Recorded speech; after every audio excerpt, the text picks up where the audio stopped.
Bau badan dapat menjadi mimpi buruk seseorang, tidak hanya mengganggu orang-orang di sekitar dan juga aktivitas saja, tapi juga dapat menurunkan rasa percaya diri. Tidak hanya pria, wanita juga dapat mengalami bau badan.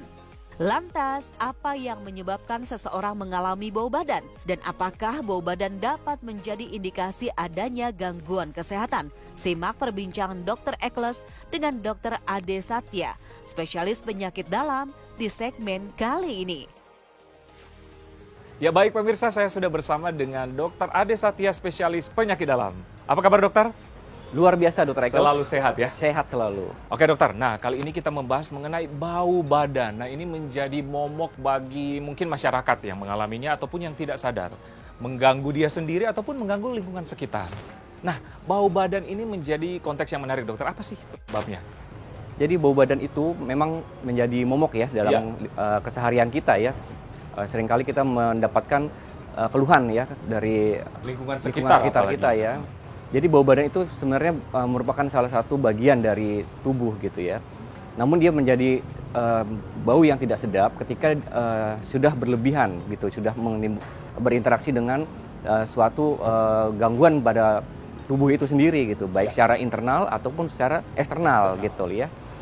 Jadi secara umumnya, secara fisiologis memang tubuh itu akan mengeluarkan keringat karena adalah fungsi normal gitu. Oke, berarti berasal dari keringat. Betul, awalnya dari keringat itu sendiri gitu. Jadi dari keringat itu sendiri ketika dia keluar, dia berinteraksi dengan bakteri yang ada di kulit. Bakteri di kulit itu kita ketahui kan ada yang bakteri yang normal, ada bakteri yang tidak normal. Ya. Nah, namun apabila pertumbuhan bakteri itu tidak seimbang atau dia menjadi menjadi lebih banyak gitu ya, dia akan mengganggu sekresi dari keringat itu sendiri sehingga menghasilkan bau yang tidak sedap.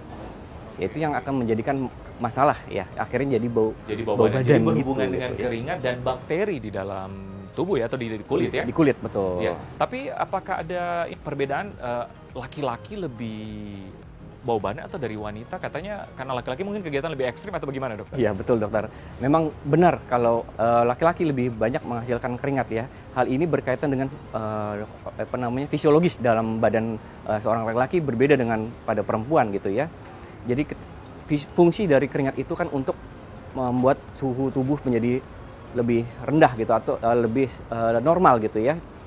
Contohnya pada saat kita syuting ini gitu ya, misalnya udara panas seperti ini kan kita akan otomatis mengeluarkan keringat secara normal gitu ya.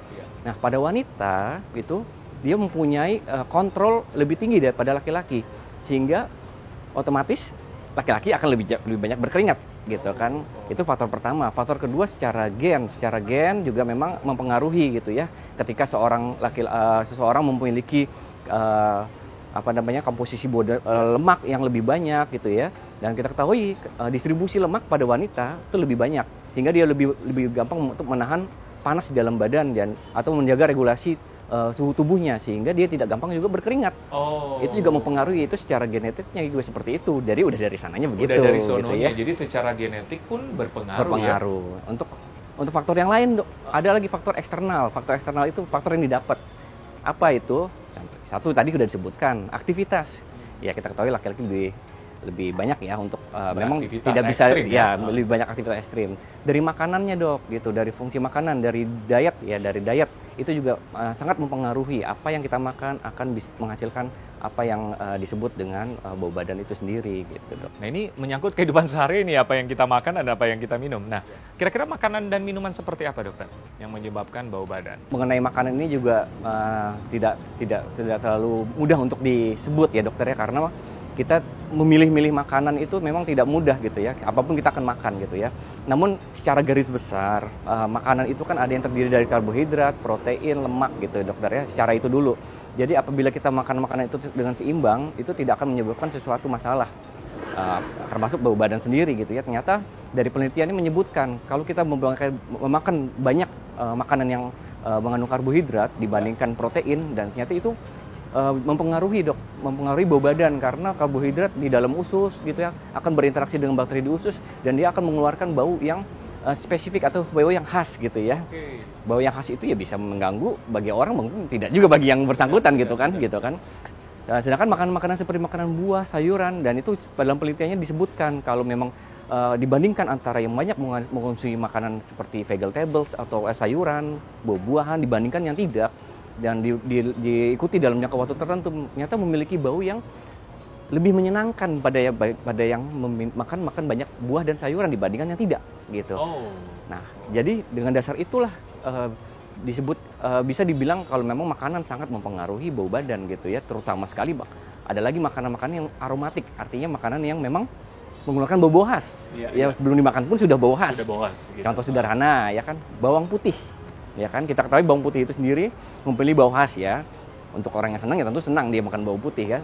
Terutama bawang putih yang mentah, dokter. Bawang putih yang mentah dibandingkan bawang putih yang matang itu memiliki tingkat aromatik yang lebih pada yang mentah gitu. Apabila dimakan akan menghasilkan bau yang lebih atau aroma yang lebih menyengat gitu ya. Oke. Jadi memang tadi dokter bilang berarti pertama makanan bisa menyebabkan bau badan. Kedua, pria lebih cenderung. Ya. Kalau masalah kebersihan berarti ya, karena kan keringat dikombinasi dengan bakteri menyebabkan bau badan. Berarti kebersihan seseorang berpengaruh ya? Berpengaruh sekali dokter, karena memang keseimbangan bakteri di kulit kita itu memang dipengaruhi oleh kebersihan kita juga gitu ya di sana.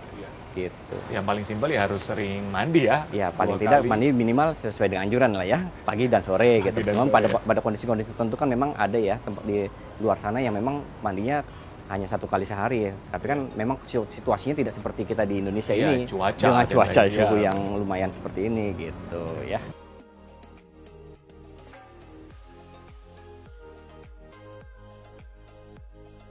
Nah, menarik banget mengenai bau badan ini, dokter. Nah, adakah penyakit tertentu yang gejalanya bau badan? Ada, dokter. Memang benar itu ya, karena memang beberapa penyakit itu mengeluarkan bau yang khas, gitu, dokter ya. Dari penelitian itu, jadi penelitiannya itu diambil pada orang-orang yang sakit tersebut, dipelajari baunya seperti apa untuk mendiagnosis awal. Nah, jadi ada penyakit tertentu yang diagnosis awalnya ternyata dari bau badan. Dari bau itu gitu kan, dari klinisi itu akan melihat ini baunya seperti ini. Makanya mungkin bisa dokter kita sering melihat ya, kok dokter ini tahu gitu ya. Mungkin ya karena emang penelitiannya emang seperti itu, dan memang setelah dibuktikan secara pemeriksaan lain dan itu terbukti emang penyakitnya tersebut. Contohnya misalnya pada pasien dengan yang paling sering nih dokter ya, pasien diabetes mellitus gitu ya.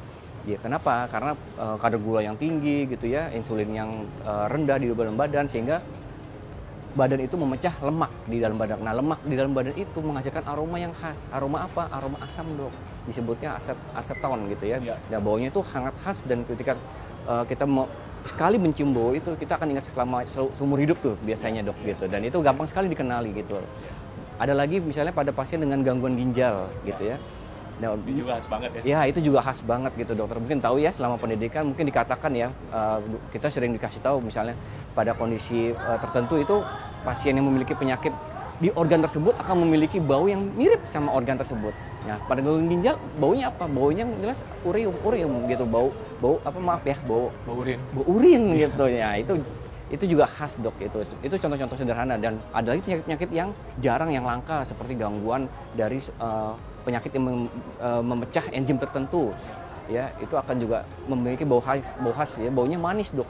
Bau seperti apple syrup. Nah, makanya penyakit ini disebut sindrom maple syrup gitu. Itu baunya manis gitu.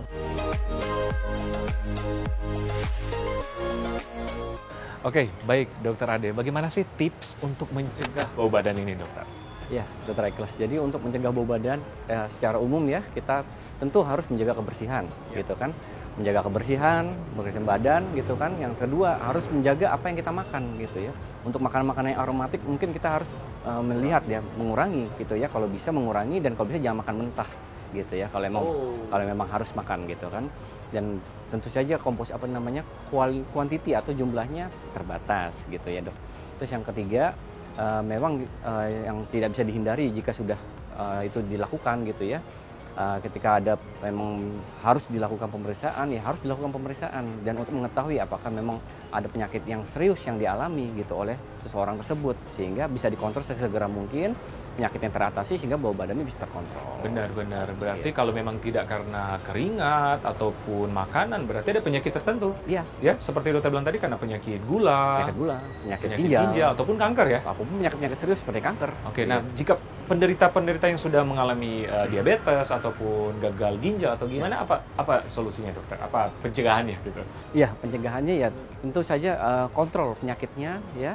Apabila memang belum segera konsultasikan ke dokternya gitu kan untuk mendapatkan kontrol gulanya, baik intervensi secara makanan maupun secara obatnya gitu kan, sehingga mendapatkan gula darah atau penyakit yang stabil, bau badannya bisa mudah-mudahan bisa teratasi gitu. Nah, oke pemirsa, itulah perbincangan kami mengenai bau badan.